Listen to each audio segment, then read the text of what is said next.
Welcome, Toby, to the top red picks of Chile, and I think we're ready to start.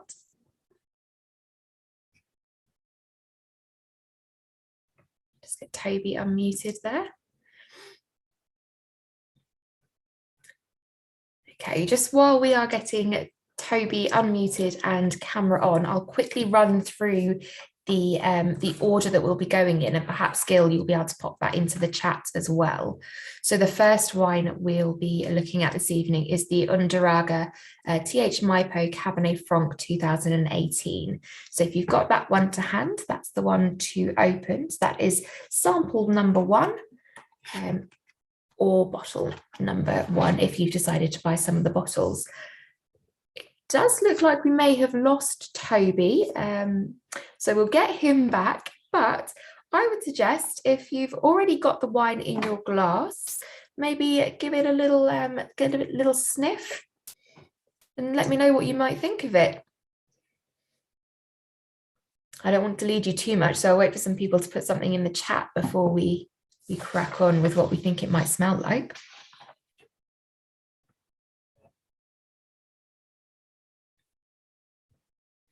Ah, here we go. We're getting Toby back. I'm sorry, Mike. Not at all, Toby. All I was doing was smelling my wine, so it wasn't that much of an interest for members. But I think we're ready. So if you're ready, over to you for the first wine. Yeah, sorry about everyone. I'm out in the sticks, and my internet connection is a little bit unstable. So hopefully it'll hold up. Well, welcome to this tasting of Chilean wines. Chile probably is best known for Cabernet and Merlot, and I haven't chosen any Cabernet and Merlot wines at all. What I thought I'd do was look at some of the rise of the Rhone varieties, which I think is very interesting. Chile, as you know, has got this amazing set of climates. It's 3,000 miles long, and you've got the driest desert in the world in the north, and Antarctica pretty much in the south, glaciers, and really every single climate in between, apart from subtropical. I mean, they can't grow pineapples, but they can grow virtually everything else. So Chile really started out being very well known for its Cabernet. A lot of rich people built their houses on the outskirts of Santiago, and Santiago is just happens to sit on some wonderful soil for Cabernet. It's the alluvial terraces of the Maipo. So Chile really made its reputation with Cabernet, and then Merlot, a lot of which turned out to be Carmenere. But certainly in the regions sort of Colchagua and Maule, they've got very nice, warm Mediterranean type climates, which is ideal for the Rhone varieties. And those are developing. They have some Carignan, some Sanso, which were planted in the 1950s. But Garnacha, Mourvedre are relatively new, but they're starting, I think, to produce very interesting things. So I thought that we'd major on those varieties, but start off with some Cabernet Franc and some Carmenere.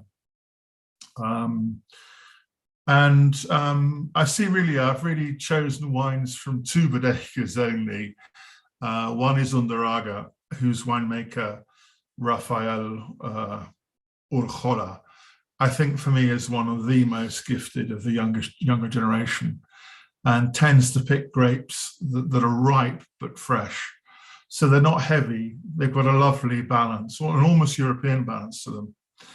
And also Cristobal Undurraga, who it's slightly confusing because his family sold the company that bears the Undurraga name, and with the money he set up a company called Koyle and planted a really interesting estate in Colchagua, which is sort of a warm part, but he's sort of on the foothills of the mountains. And it's something also that's very interesting now is that before you had drip irrigation, you had to plant things on flatland, although only a 2 or 3 degree slope, because you had to allow the water to irrigate it that ran in furrows. But with the advent of drip irrigation, you could start planting hillsides. And on the hillsides, you have a lot less fertility, so you're actually getting lower yields of finer grapes. So yeah, this is Undurraga and Rafael Urrejola. And we're starting off with a Cabernet Franc that he made from the Maipo Valley. And I think, he's made a really lovely wine here. It's part of the TH range, which is called Terroir Hunter, where he's gone off and found what he considers to be some of the best vineyards for each grape variety. And this is 85 Cabernet Franc and 15% Merlot. And I think it's a really wonderful example of this grape variety. So if you smell it, I think it's got that sort of cedary nose. I mean, it reminds me very much of going back to school and pencil shavings. If you used to sharpen your pencil, you got a dose of some of the cedar and some of the lead. And I think that's what the sort of lead pencil classic description of Cabernet Franc, certain types of Cabernet Sauvignon is. And it's sort of Cabernet Sauvignon perhaps would be a little bit more cassis, a little bit sweeter, a little bit riper perhaps. This is maybe just a step back. It's a little bit more cedar, a little bit more berry fruit, and it's quite, you've got to try and not get the grapes too ripe, because this slightly cedary character often comes when you avoid some of the full light on the clusters, and you maintain this lovely cedary aromas, which some say is from sort of pyrazines. And there you see a Maipo vineyard, and it's quite interesting that, I mean, those are the Andes there behind, and the Maipo is one of the regions which is actually closest to the Andes mountains. And the interest of that is that at night, there's quite a big change in temperature. You get cold air coming down from the Andes. And so, instead of burning up the acidities when it respires at night, the cooler air stops that happening. So it keeps a lot of the acidity and the freshness. So you get this wonderful aroma derived from the slightly cooler nights. But during the day, you get very good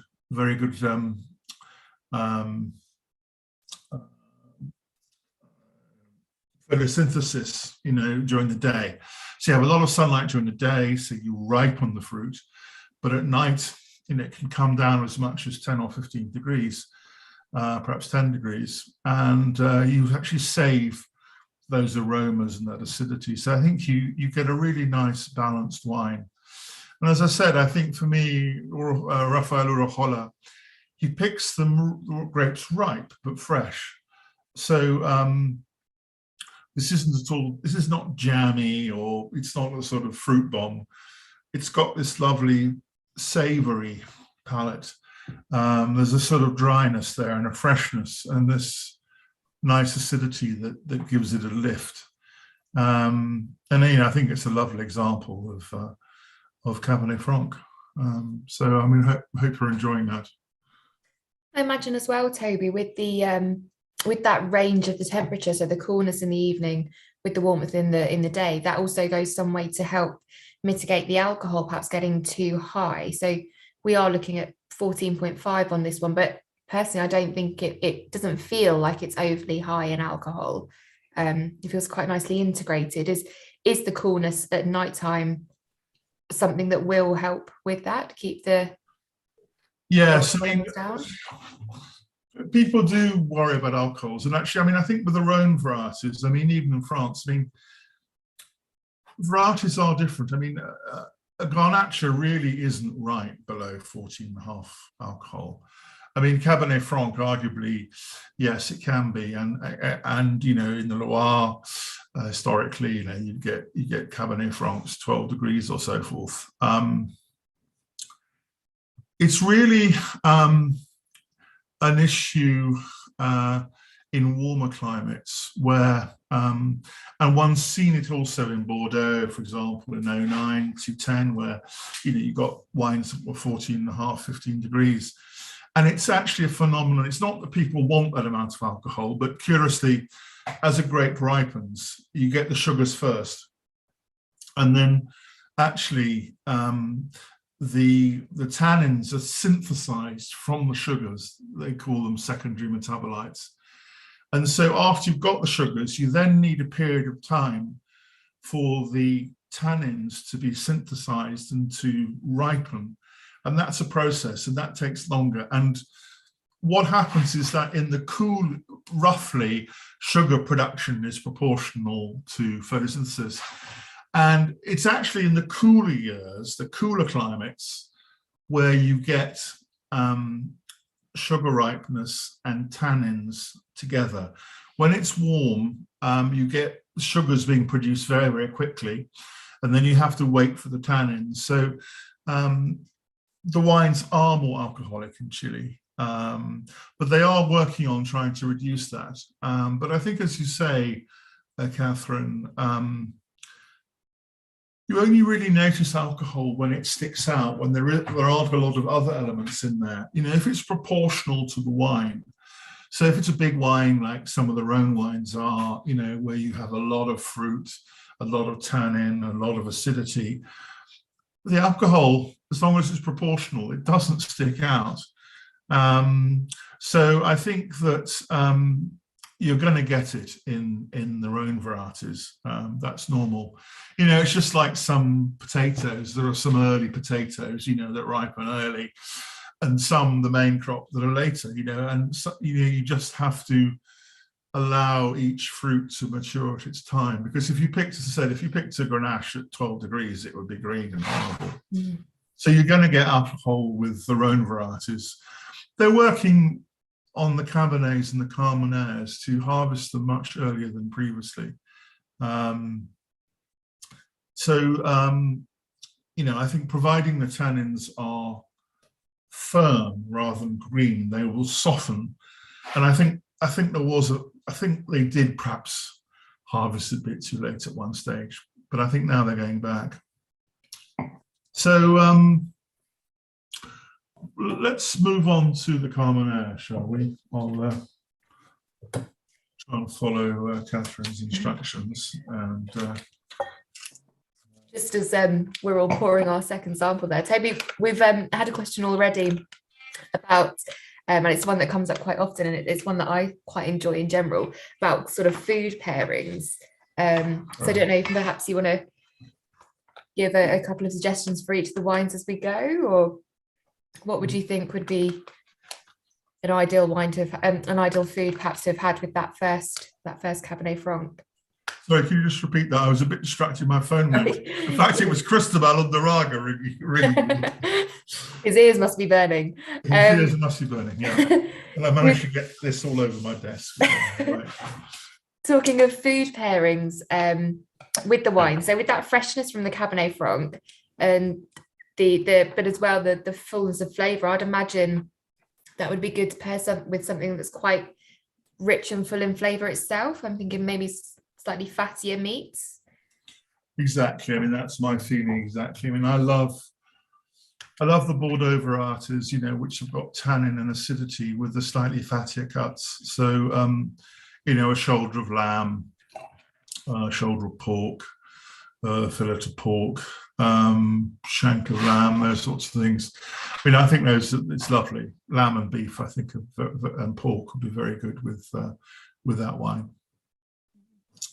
So moving on, this is a Carmenere.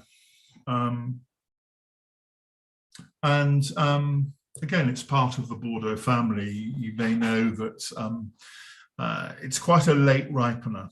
And so when the Chileanos went before phylloxera in about the 1860s, 1860s to Bordeaux and took cuttings. And towards the end of the century, phylloxera devastated Bordeaux vineyards.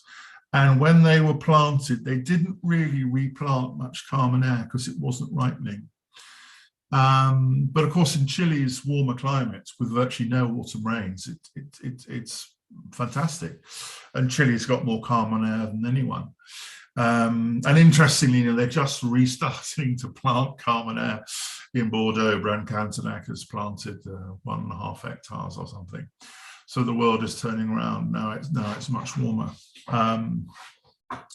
So it's part of the Bordeaux family, but it ripens quite late. It ripens later than Cabernet, a couple of weeks later than Cabernet.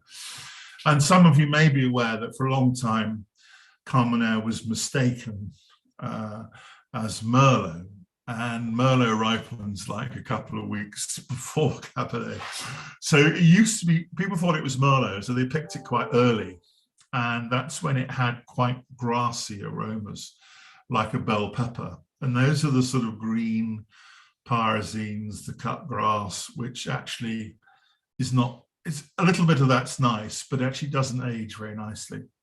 So now the idea is to pick it slightly later, but not too late.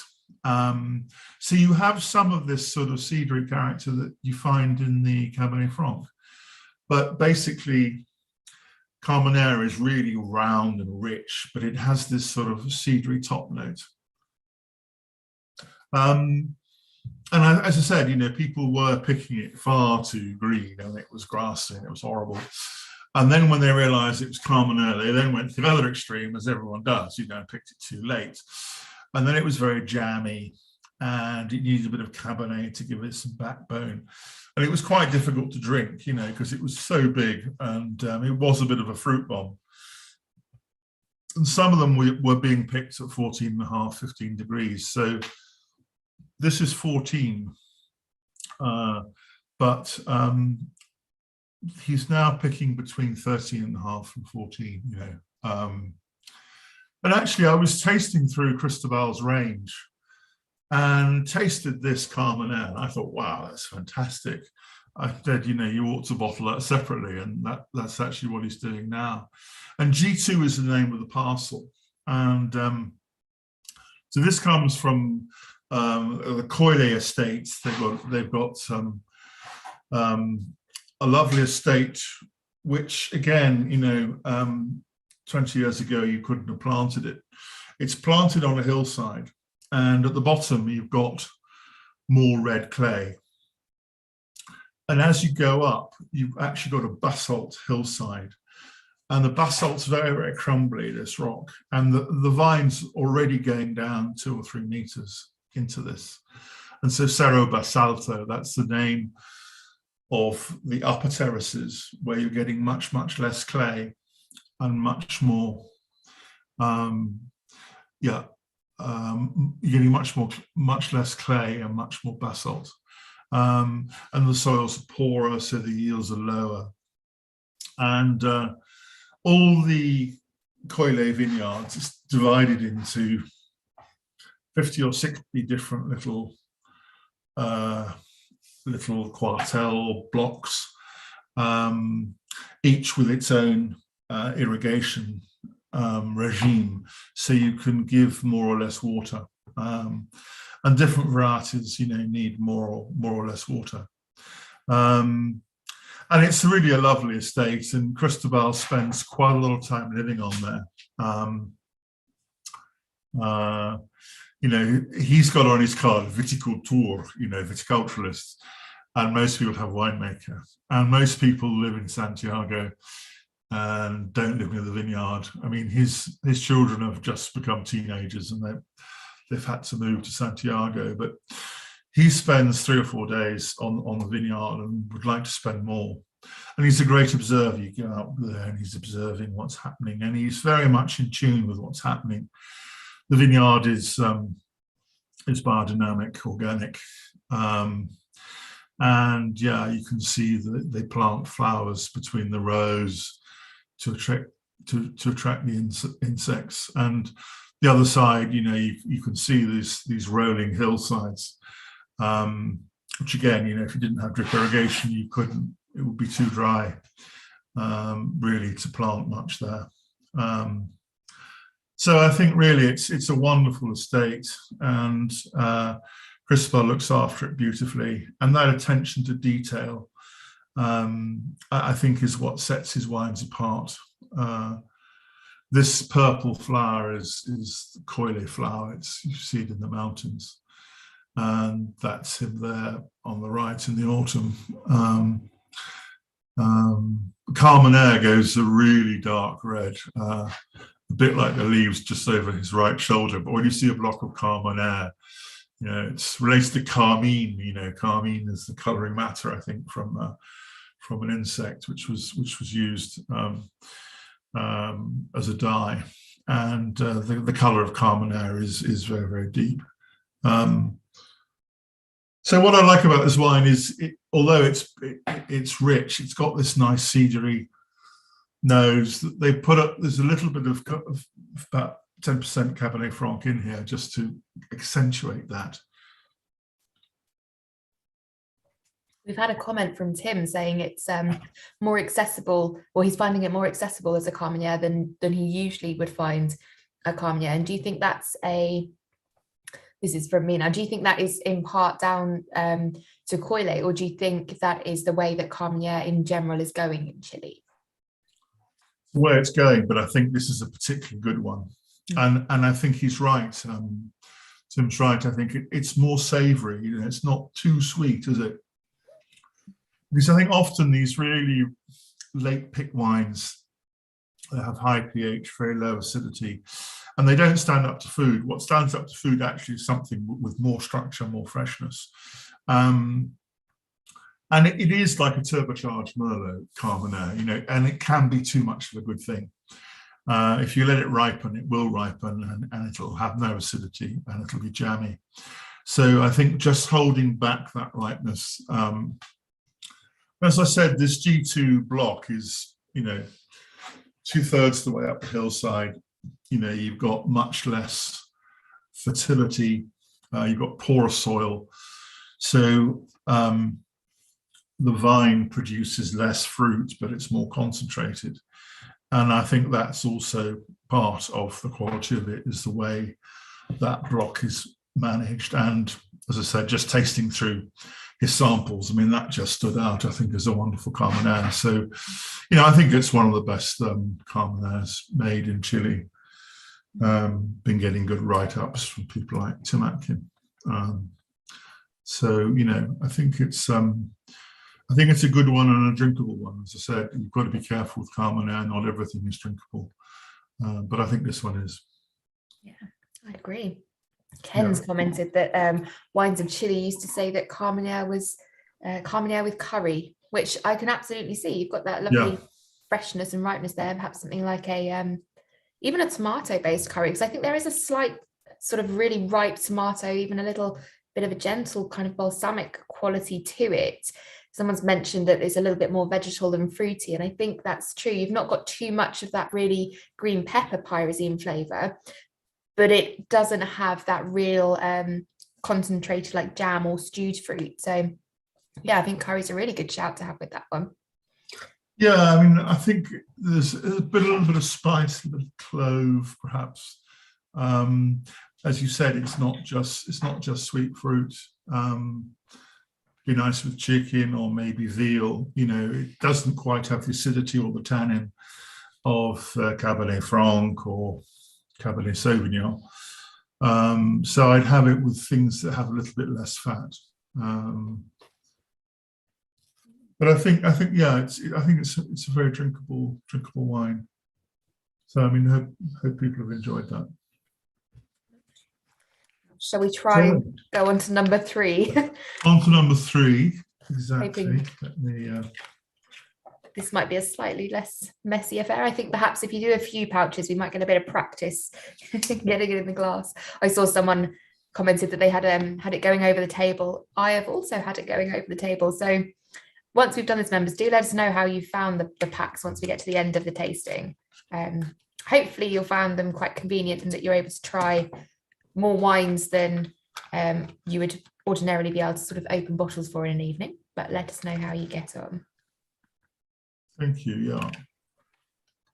So the remaining 4 wines are Rhone varieties. I mean, led with a lot of Garnatxa, but also Monastrell or Mourvèdre, which I think is growing really well at Koyle. And as I said, you know, I think Chile can do all the varieties very, very well.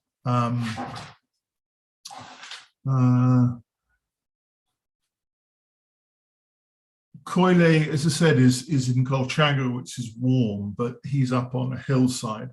So again, it's warm, but it's not crazily warm.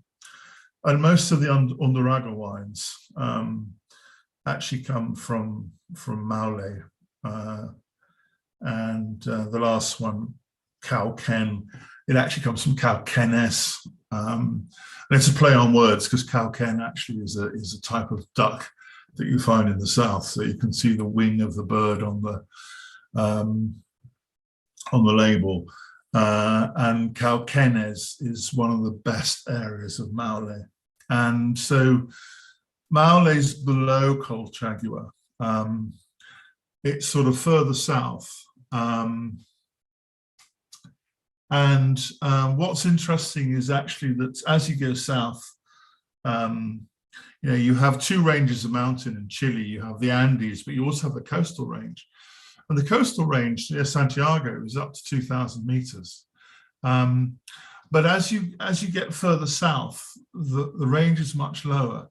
So actually it allows more rainfall to come from the sea because the prevailing winds are from the west. And whilst it's blocked often around Santiago by these very, very high 2,000 meter coastal range, by the time you get to Maule, it's much lower. So you get some fog and some rain coming over. And actually, Maule is sort of forgotten about now. And you know, recently it's been the place where a lot of high volume varieties are grown for bulk wine. But at the very outset, it's where Chilean viticulture started, because in fact, you didn't need to irrigate many of these vineyards because, as I said, you had more of this, more of the rain, 500, 600 millimeters of rain, because the coastal range is much lower. So it's a very good place for viticulture, and the hills are rolling. It's really quite attractive place, Maule.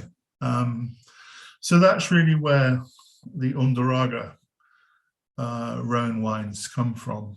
But if we go back to number 3, the Koyle, Cerro, Basalto, Garnatxa. I mean, that's Garnatxa that Cristobal planted probably 8 or 9, 10 years ago.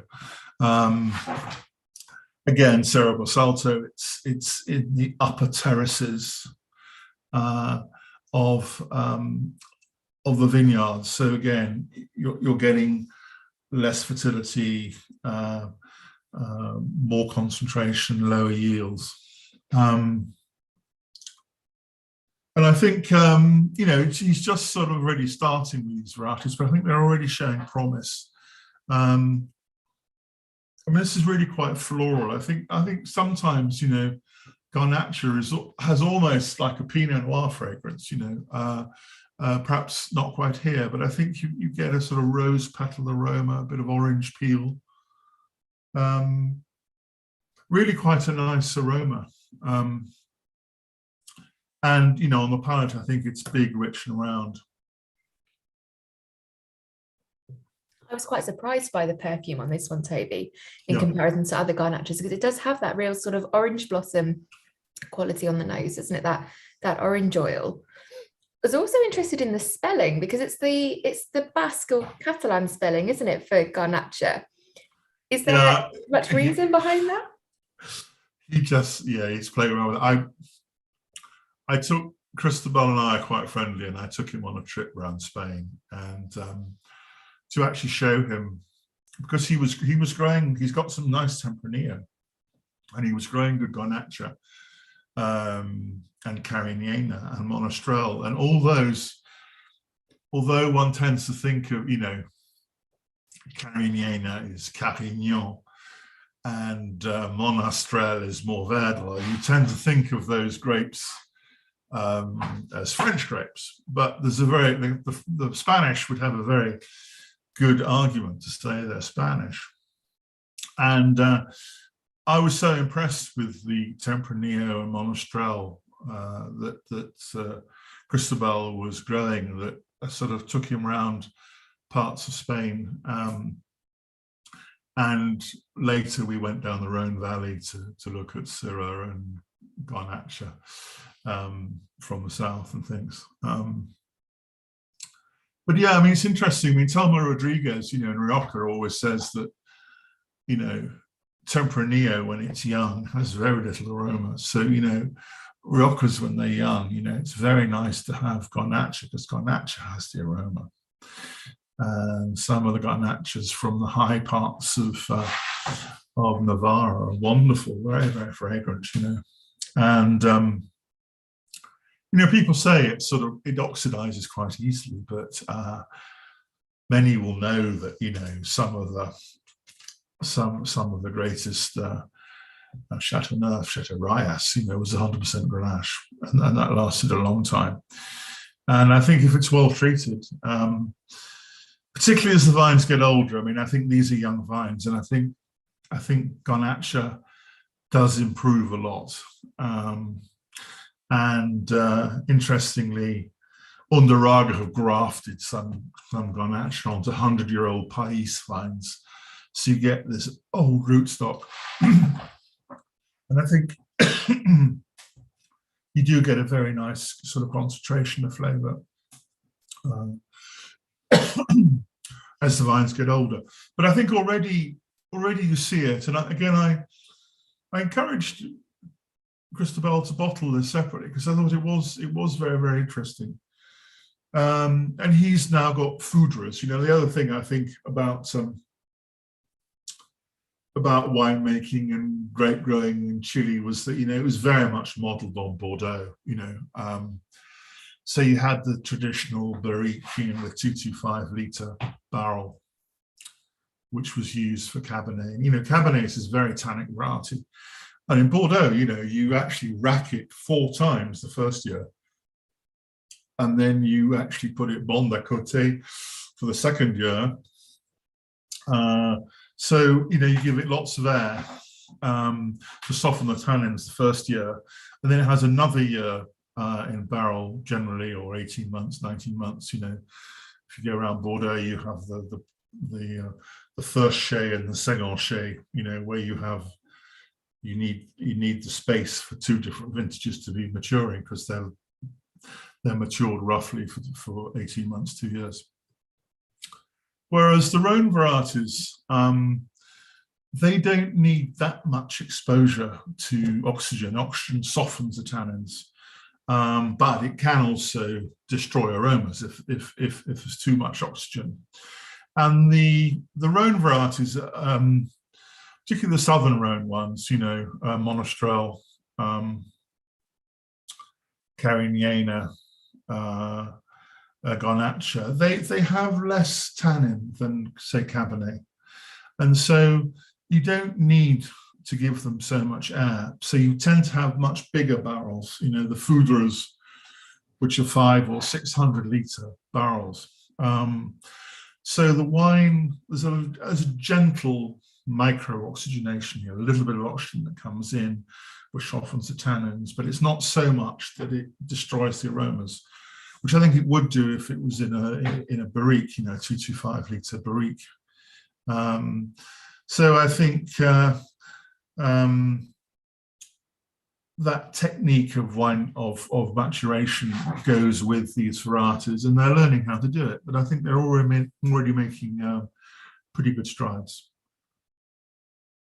Yeah, so sort of quite a nice floral wine. I think it's still a work in progress, but I think it's really starting to develop in a very nice way.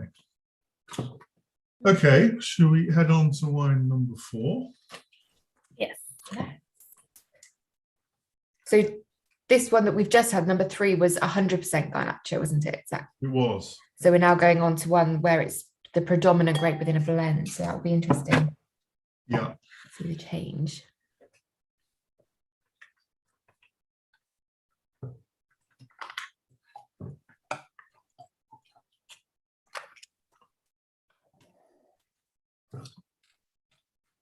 Yes, I mean, as you go to the south, if you look at the Rhone, the northern Rhone really is quite cool. It's a different climate to the southern Rhone. And Cerro is fantastic in the northern Rhone. It has this beautiful sort of tarry nose, wonderful acidity. But once you get to the south, it's almost too warm, I think, for Cerro, and it makes a more jammy wine. It never quite has the perfume that it does in the northern Rhone. So when you get to these warmer climates, you really want these later ripening varieties. I was talking before about sort of early and late potatoes and so forth. But these varieties, Carinena, Monastrell, Garnatxa, are varieties that actually like the sun. They have a long vegetative cycle, whereas Pinot is very short. These bud early, they ripen late, and they're not ripe until they're 14 and a half, even 15 degrees. That's, it's like the sweetness you find in a nectarine or a peach. You're not going to get that, if you grow it in Scotland. It needs the heat to develop the aromas and the flavors. And so here I think you've got a very interesting blend. As I was saying, in the 1950s, I think there was some earthquakes, and in the south, the government actually sponsored planting Cinsault and Carignan to help give some stuffing to the local grape, which is called Pais down there. And I know there's a sort of a revival for Pais, but Pais really is quite tannic and doesn't have much color or much flavor. So I'm personally, I'm rather pleased it was replaced by other things. But basically, they planted Carinena and in Maule, and they planted Cinsault in Itata. There's no Cinsault here, but they were planted at the same time on bush vines, and they were unirrigated because, again, as I said, as you get further south, the coastal range is lower, and when you get to Itata, which is a bit further south again, further south of Maule, you're getting 1,200, 1,300 millimeters of rain a year, and you need 700 for a grape. So these are unirrigated bush vines. So in this TH Maule Rarities blend, the Carinena is from bush vines that were planted in the 1950s. And a lot of the Garnatxa and the Monastrell is much, much younger. But as I said, normally the Garnatxa for this variety comes from a lovely sloping vineyard which had 100-year-old Pais vines, so bush vines with very big thick trunks like this. But they field grafted it. They sliced off the top, put Garnatxa plants and then grafted it. So you have the amazing 100-year-old rootstock of the Pais, which is deep, it's well established, you can go very, very deep to find the water. That helps, as I said, Garnatxa for me is particularly good when it gets older. So it gives it a kickstart, sort of in the age, because the roots are very old, although the roots are Pais, but that helps the Garnatxa amazingly. And Garnatxa for me tends to be rich and round. Carinena is actually more linear. It's actually, when it's old, it's very, very good, but it's slightly more astringent. It gives you a little bit of freshness, a little bit of tannin. And then the Monastrell or Mourvèdre, it's a bit more leathery. It's slightly difficult to describe as a variety, but it's like a key in the sense that it really helps blend the southern varieties together. Let's just smell and taste this. Yes, again, I think you get a nice richness. There's a sort of more sweetness here. We're further south here in Maule, there's more ripeness. But there's also a nice freshness. It's sort of black and red berries, I think. So do you think, we've had a comment from John also say that this one seems sweeter to him than the Garnatxa that we just tried, the number 3. Yeah. And he's asking whether it's the which of the grapes within the blend does that, or are you thinking it's perhaps the fact that it is more southerly, so it's got that riper, it's a perceived sweetness where the fruit is that bit riper? Yeah, I think it is slightly sweeter and rounder. I mean, I think that comes from, again, I think the benefits of grafting Garnatxa onto old vines. So you get a sweeter, plummier Garnatxa. Also, the Monastrell is quite a broad, ripe and rich thing. The Carinena gives a bit of freshness. So I think those other 2 varieties give you the richness. But I think it's not, although it's quite big and it's round and there's some sweetness, there's also some freshness and some energy. It's not a sort of sloppy, it's not a sloppy wine, you know. It's got a bit of grip to it, which I like. Yeah, I think that might be Undurraga's vineyards in this is in Cauquen that they planted. And I think this Garnatxa and Monastrell doesn't come from here. But I don't know, some of you may know the Roussan Marsan Viognier, and that comes from this vineyard here. So they planted Garnatxa, Monastrell, Cerro and things. So I think it's I think it's that they're starting to come, these wines, which I think is interesting. So again, I think it's big, but there's some freshness, there's some structure, there's some, it's drinkable. It's not too overly ripe and soft. It's got a bit of attitude to it. This one as well, Toby, is out of the 6 that we've got this evening, this one has our longest drinking window. So we've got that this one is drinking now to 2031. So with that in mind, obviously they're all relatively young in their sort of drinking lives. What sort of development would we see with this one in terms of that length of time and actually drinking it now? It is drinking now, but is now the optimum time to drink it? Or if members are going to buy a few bottles, would you say keep them for a little while and revisit in a few years? Yeah, I mean, I think generally the thing about New World wines is the tannins tend to be a little softer and the acidity is a little lower than something you get in Europe, which makes them a nice each way bet. I mean, most New World wines you can drink relatively early, but it doesn't mean that they won't keep. So, I think this is predominantly fruity, But you know, as it ages, it'll go much more gamey. The palate will become softer. The tannins will become sweeter, and I think you'll get much rounder flavors. I think Garnatxa does produce really nice aromatic nose as it ages. So rose petal, but really a lovely, sweet, round, generous palate.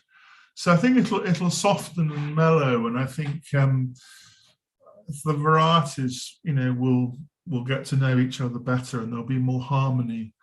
I mean, they've actually got quite good pHs. You know, pH is a measure of the force of the acidity.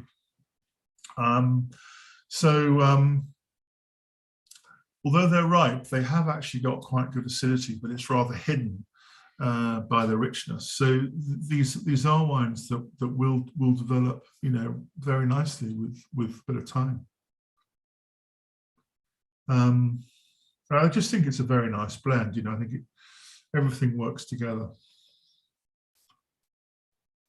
I think with these Garnatxa sort of heavy wines as well, whether it's the single varietal or dominant in terms of lending to food, hopefully now as we're getting into the nicer weather, or if you're thinking of a barbecue, this would be your ideal sort of wine to be going with. So some barbecued meats, or perhaps if you're vegetarian, maybe sort of those quite meaty sort of mushroom type foods, or something with a bit of miso on there. Do you think in terms of serving temperature for this one, Toby, because I know you're very keen on keeping the right temperatures for the wines, do you think this one would be one that perhaps would benefit from a little bit of chilling before drinking, or no, would that only be if it's a very hot day? I like Pinot. I like Pinot at about 16, and I think maybe something like Sanso, you know, which is a very sweet, soft.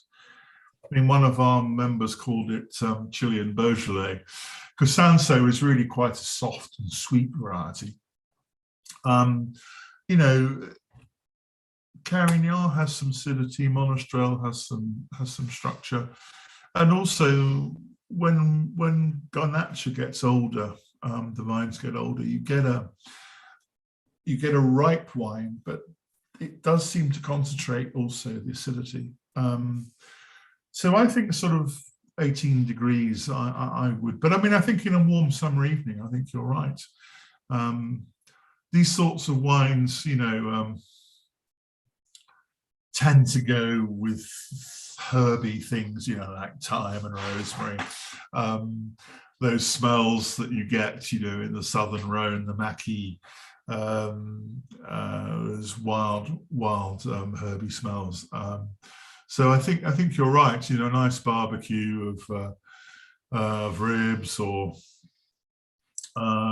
some lamb shanks or lamb steaks, you know, with some thyme and rosemary. This sort of thing would stand up very well to it. Yeah, I'm actually tasting now. I think it's what I like really about Raffaello Rojola, which I mentioned before, is that I think he has what I consider sort of European sensibility, which he might not like me saying. But what I mean by that is I think he picks his grapes ripe yet fresh. So although this is a powerful wine, it's 14.5 degrees, you don't really taste the alcohol. In fact, you taste, I think there's a freshness and energy because the grapes are ripe but fresh. And I think that's sort of the signature of how he tends to make the wine. So they're powerful, but they don't go sort of over the top. So they're top heavy, and they're difficult to consume, in my view. I think that's a very nice drinkable wine, you know. I must admit, I've not had any issues with enjoying any of the wines so far this evening. No. Members, I don't think you perhaps have either. I think they've all been, they're all very nice, and they're showing a nice range across Chile, aren't they, as well, for sort of the styles, whether they're the single varietals or the Rhone blend. It's showing what you can get from Chile in terms of the red wines that are available. Yes, and as you said, I think, you know, they did start off very much mono-varietal, as did Argentina, really. But I think, you know, some of the most interesting wines are blends. You know, I mean, the great unblended wines really are probably sort of Burgundy and Northern Rhone. You know, Burgundy's reds are all Pinot Noir, and Rhone, the Northern Rhone, is all Syrah. But, you know, Port and Bordeaux, you know, where you've got Cabernet Sauvignon, Cabernet Franc, Carmenere, Petit Verdot, and the South, you know, you've got all these wonderful varieties. And I think they all contribute something. Port too, you know, is made of very different varieties. And sort of Raphael, I think, also has a great ability to blend things. And it is fascinating when you blend a wine, you know, I mean, virtually always, I think, in the new world, when you blend, you get something better. I mean, I think in the old world, you know, you've had 1,000 years of viticulture and Burgundy to work out what plot's best. And even Burgundy, sometimes, you know, you're blending different ages at the top and the bottom. I always think Clos Saint-Jacques, you know, Gevrey Chambertin is one of the most complete Burgundies. There are only 5 growers, but in the vineyard, but their rows go right from the top to the bottom. So that in a dry year, you know, you've the water collects at the bottom, there's a bit more clay at the bottom. You've always got some grapes which aren't suffering from water stress, whereas the ones at the top, where you go higher up, you know, you're getting less and less soil, you're getting more and more limestone, less water holding capacity than the clay. But then, you know, in a wet year, where the bottom is a little bit sodden, then the top often produces the best. So, in a sense, this difference of, you know, top, middle, and bottom gives you an assurance against many different climatic outcomes each year, you know. And I think the same again with, you know, if you're blending Bordeaux, you know, and you have a really sort of cool year and the Cabernet is a little bit lean, then you can blend in a little bit more Merlot to give a little bit more flesh, you know. And I think the ability to blend and things is very interesting. And I think the Chileans are taking that up. And their own, you know, apart from Cerro in a cool climate in the north, which is brilliant by itself, as soon as you go to the south, then Cerro almost gets too sweet and too jammy. And a little bit of Cerro in a blend can be nice. But the more savoury varieties of Mourvèdre, Monastrell, Garnatxa can actually be more interesting. Yeah. So yeah, I think it's a really nice balanced wine. I think it's got a very good light. It still tastes very young to me. I mean, it's, you know, I think that's lovely. Okay, well, should we go to wine number 5? Yes, because this one does have a little bit of Syrah in the blend. So this is just a little bit for a little bit of spice, but it used to have a lot more, and the Syrah's now been reduced quite a lot. So it's more for seasoning than anything else, really. Exactly, a little bit of sprinkling of spice.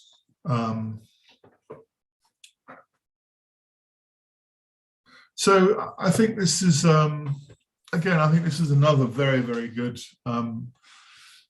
Southern Rhone blend from Koyle, all from their own vineyards, mainly in the upper terraces. You know, I was really astonished when I first tasted their Mourvèdre Monastrell, because I thought it was absolutely wonderful. I thought it was one of the best Mourvèdres I'd tasted in the New World. And so I encouraged Cristobal to allow Monastrell to take the lead, but then blend in Garnatxa, Syrah and Carinena. I mean, there's normally just like a couple of percent of Syrah, and it's probably 60% Monastrell, probably 30, 20, 25 or so Garnatxa and 5 or 10% Carinena. And he's planting right on the very, very top terrace a beautiful vineyard called La Pirca, which is very, very stony. I mean, there are massive slabs of stone and he hasn't removed them, he's left there, and he's planted bush vines in there. And they're just beginning to produce their first reasonable crop this year. But I think the idea is that hopefully he's giving them a little bit of water to start with to allow the roots to go down. But the idea would be, ideally, to allow these to be unirrigated, because the great thing about this basalt is it's very deep and it's very friable, and water is trapped in, it trickles down, it's trapped in the depth of the soil. And the roots will go down very deep. I mean, some are down to 2 or 3 meters. And, I think it's a very, very interesting soil for its water holding capacity. So I think great things will be made there.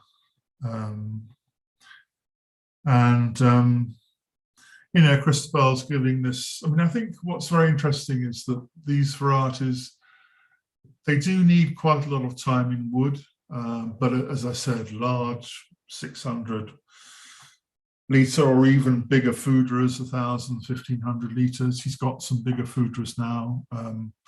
We went and visited Beaucastel and looked at, how they were aging things. And, the Bordeaux influence, as I said before, was very, very strong. It was very small 225 litre barrels, but now there's much more diversity. And I think, again, these big barrels allow a little bit of oxygen in to develop these aromas, but not so much as it takes them away, because too much oxygen can destroy aromas. What oak is it, Toby, that's used for the barrels? Is it French oak or American oak? French oak, yeah. French. Yeah. Again, I think this is a lovely rose petal, plummy, slightly spicy, a bit of cloves, a bit of maybe thyme, rosemary. It's a lovely amalgam, I think, of different flavors. No one thing dominating, but by starts and fits and starts, you get a sort of inkling of Garnatxa, and then you maybe get something else. I think it's very nice to have these different facets in the same wine.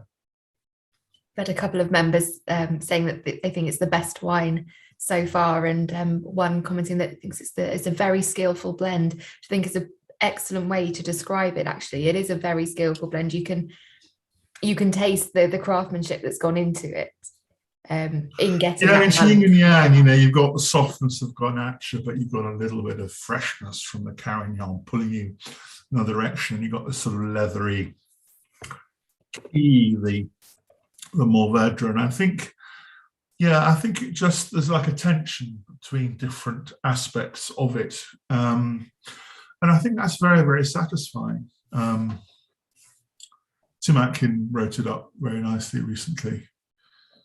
And I really think Cristobal is so talented, He's growing the vineyard sort of biodynamically, and he's observing all sorts of things.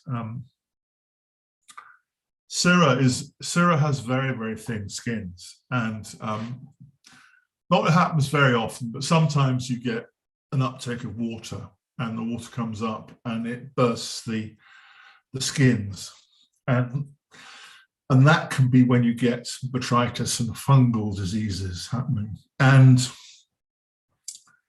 Cristobal's got someone to put a whole load of hives in the vineyard to help pollination of native trees, but also the vines. And he noticed that when there was some little bit of sugar seeping out from the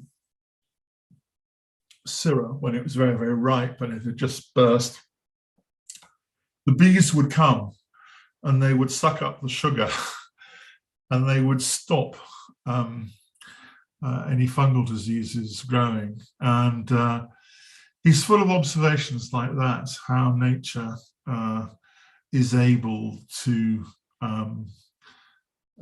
benefit the sort of web of life, how things interact. So it's very interesting to see that. And he actually believes that the vines, because you're not sort of distorting their growth pattern with a lot of fertilizer, he used a lot of compost, but the vines sort of react to their environment and the seasons, and he reckons they auto-regulate better because you're not pumping them full of chemicals and things. So they're reacting to the weather, the day length, the heat. And I think he thinks that the vines are able to cope with the warmer and cooler years much better, and they ripen things more regularly. Yeah, it's an interesting thing. I think I'm not sure I totally believe in all the biodynamic stuff where you have these amazing astrologically timed applications of homeopathic doses of these strange things like the cow horn, or you have to spray silica at 5 o'clock in the morning. And it's actually very difficult to do because on a relatively large estate, and this is like 130 hectares, I mean, small by Chilean standards, but if you've got to get around the vineyard and make these applications, sometimes you have to do them, within a couple of hours or something. So it's not easy. But anyway, I think the proof in a sense is in the pudding that the wines are wonderful. And how much of that is due to the way the biodynamic preparations or not. But I think what's obvious is that with organic and biodynamic, you really have no curative chemicals. You can't treat a disease once you've got it. All you can do is anticipate it and spray before. So I think that what that does is it makes you a very good vigneron, because you're always looking in the vineyards. You're looking for the first sign of any disease, and then you have to anticipate that disease and spray. I mean, Chile's, Burgundy, they're spraying probably 14, 15 times a year. In Chile, they may be spraying 2 or 3 times, because the climate is so dry that most of the problems are fungal diseases that come with moisture. So you have very, very little of that in Chile. So it makes it relatively easy to be biodynamic. And also, one of the problems with intensive agriculture and say like Burgundy is you've got a row of vines and you've got a neighbour's row of vines, and he may be conventional and you may be organic, but you're probably getting some sprays from your next door neighbour. Whereas this estate, the Koyle estate in Los Lingas is very separate from everything else. There are no neighbouring vineyards. So again, you can really do your own thing and not be vines are not upset by the chemical treatments of your neighbours. So anyway, no, I think this is a really splendid blend. It's getting better every year. And I think it's a lovely character to it. Okay. So should we move on to wine number 6, the last wine of our lineup this evening? Yeah. So this is the Cauquen. Did you say the Cauquen is a duck? Exactly. I mean, it's a play on words because Cauquen is a duck that's found, or goose, sorry. It's a goose that's found in the southern parts of Chile. And if you look at this label, it has you can see a wing of a bird on it. And it's a play on words because, as I said, this comes from Cauquenes, which is perhaps one of the best subregions of Maule, and often rolling hillsides. And I was astonished when I first tasted this. Again, it's, as I said before, it's grafted onto very, very old pais. And the numbers this has a very, very low pH, which means very, very high acidity. So it's 14.5 degrees of alcohol. But as I said, Garnatxa isn't ripe until it's that flavour. So, if you don't like high alcohol, don't go for Rhone varieties. But, if you picked this earlier, it just would be green. But it has phenomenal acidity. It's got real grip and structure. So again, if you think of some New World wines as being sort of flamboyant fruit bombs, soft and squishy, and no sort of backbone. This, for me, has a lovely sort of red fruit, black fruit character. And it has this really round and rich palate, but it is fresh too. I mean, it really does have freshness and grip. I think you really need food with this wine because, wow, it's got this wonderful firmness and grip, I call it, and almost, on the sides of your tongue where you perceive acidity, you almost have a sort of feeling of almost wanting to sort of dribble.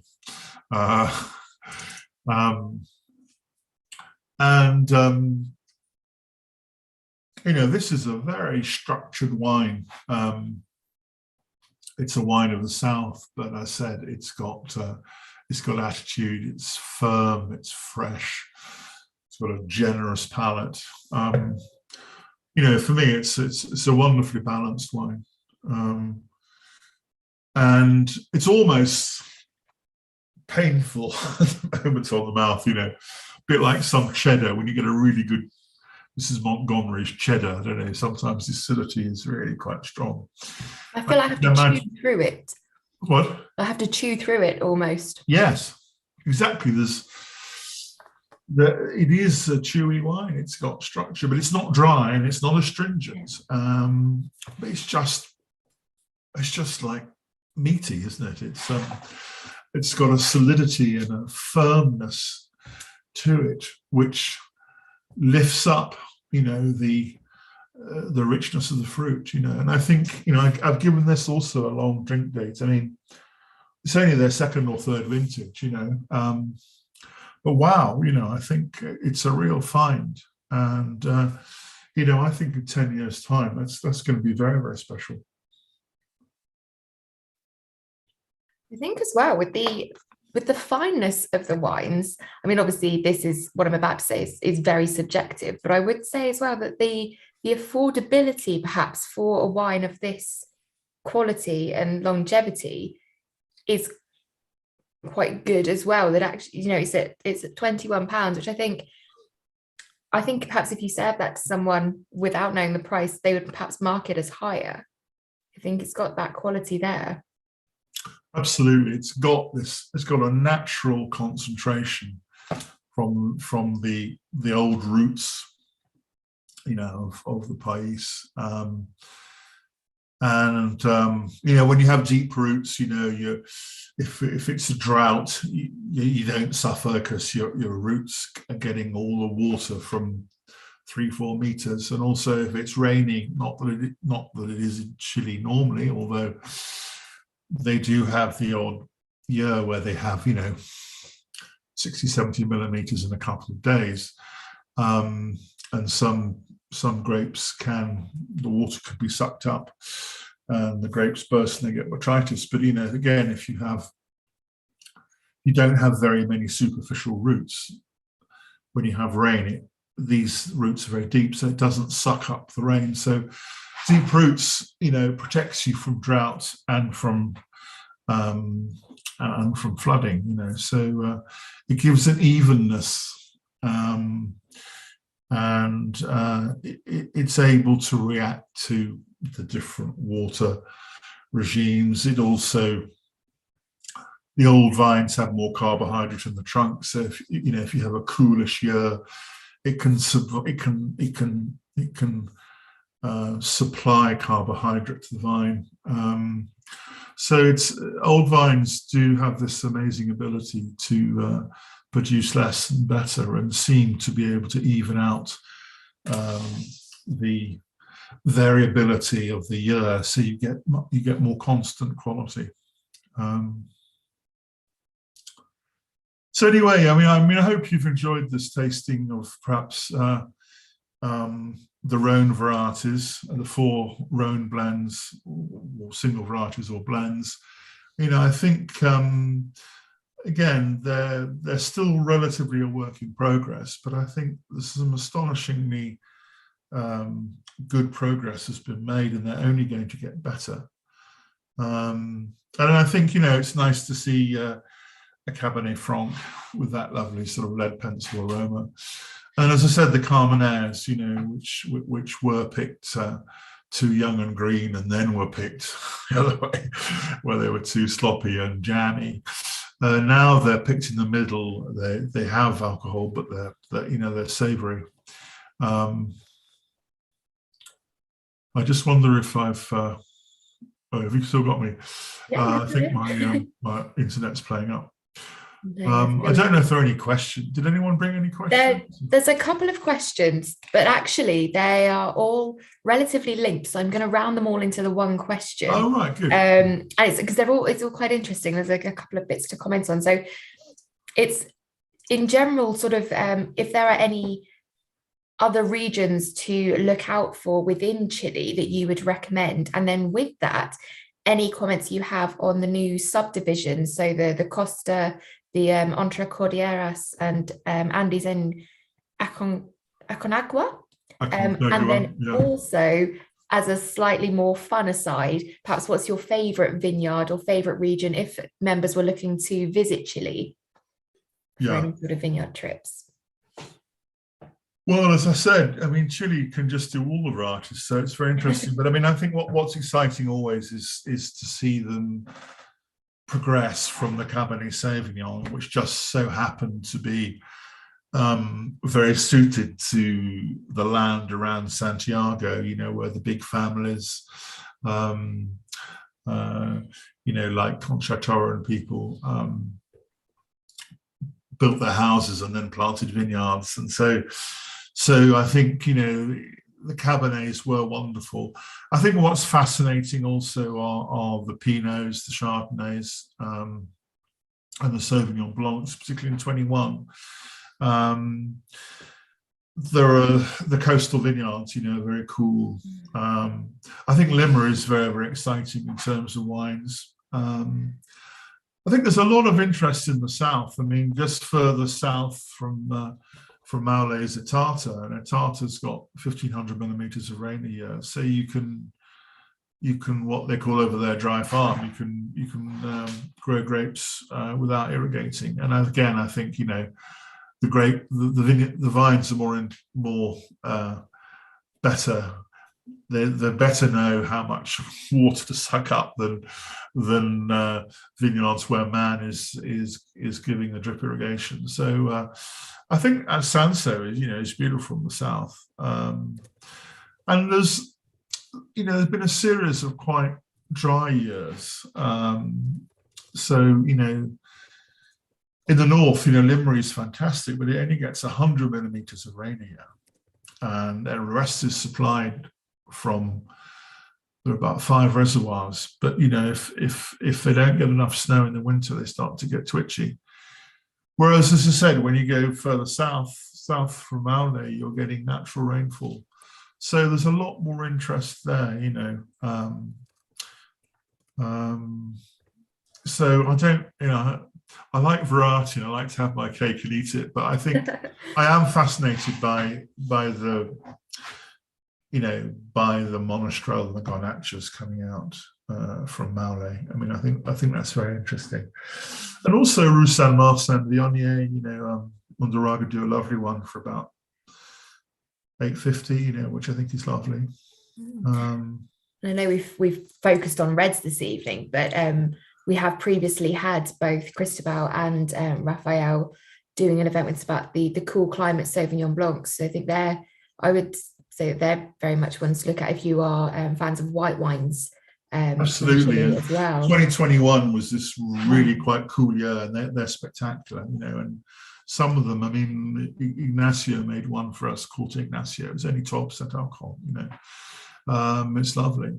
I mean, in terms of places to visit, you know, as you get out into the sticks, there are less and less sort of hotels of a Western standard, and you know, you might not get much Wi-Fi and things. So I think what's very, very nice is if you're in Santiago, as I said, some of the great noble houses like Concha built a house and vineyard, and so Concha at Pirque, which is like, it's like an hour. You know, you get the traffic's as bad as London, you know, but it's just on the outskirts of Santiago. I mean, that's wonderful. There are some more and more interesting restaurants around. Casa Real is another wonderful, you know, big house. Alto, which is not so far away. And Colchagua, which is where Cristobal is. They used to have a train that used to go between the vineyards, but you've got some quite interesting vineyards with some very good restaurants. I mean, Montes have got a wonderful vineyard at Apalta, and they've got a wonderful restaurant there. So I would say probably, you know, I love Limerick too in the north. You know, you feel like the sky's lowered because, you know, it's up there. They have a lot of astronomers, you know, astronomical observatories, because there's no cloud, you know, and the Milky Way. You just feel they just lowered the skies. You know, it's really quite a lot of hippies go up there and, you know, feel the energy and so forth. But the skies are spectacular. But, you know, there's sort of less hotels and things. So, you know, I think basing yourself in Santiago and maybe going down to Colchagua, they're perhaps the best setup for tourism. So it sounds like a bit of a road trip is really the way to do it for Chile. Yeah, I mean, it is wonderful, and I must say, I always feel safe when I'm in Chile. The roads can be a bit hairy. I wouldn't suggest driving around Santiago. It's a bit of a nightmare. So I'd take a driver or get a, you know, if you go as a group and, you know, and you can hire minibuses and things, it's not expensive. And that, you know, it's great. And the coast is nice, you know, the seafood is very good. You have all sorts of incredible animals. There's one called the giant barnacle, Picoroco, which is one of the most extraordinary things I've ever eaten. But, you know, nice shrimps and crabs and so forth. So yeah, no, there's lots to see, and you know, the whole wine tourism is developing very quickly, and there are great places. You can have a tour and then have a meal in the restaurant afterwards. It's a nice way to spend some time.